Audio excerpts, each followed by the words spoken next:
Alright mga idol, nandito tayo sa may Ayala Avenue sa may Paseo de Rojas. Tayo pauwi ng mga idol. Dito tayo ulit dadaan sa lugar na ito dahil sinara ito nung nakaraan hanggang kahapon dahil may mga events dito. Ngayon pwede na tayong dumaan ulit. Manila tayo daan mga idol, ibang lugar naman hanggang sa mga dumating yung ating in-order na cellphone ay yung CNC bolts para dito sa ating kapag lagay tayo ng holder ng cellphone dito sa side mirror. Kailangan natin yun, importante yun para hindi ka na dukot ng dukot kung anong oras sa titingnan mo or pag may sinusundan kang mapa.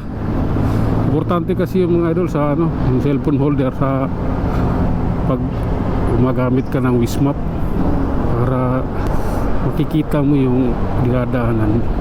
Yun yung purpose ko mga idol.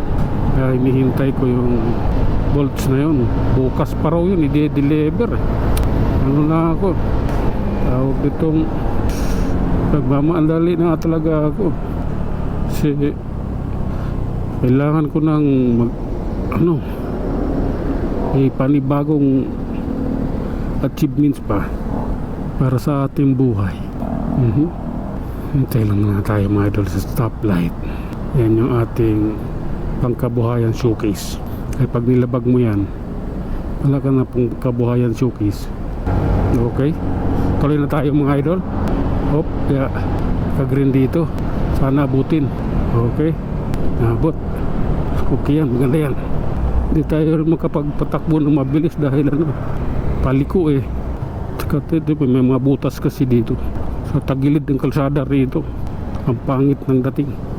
Kaya nakaano tayo, alalay lang. Okay, dito ang daan natin para makarating doon. Karating tayo ng Pasay. Okay, hindi mo na siya pinagbigyan. Dapat nabanti na niya yun. Kasi pag nabanti niya yun agad, pinagbigyan ko na siya.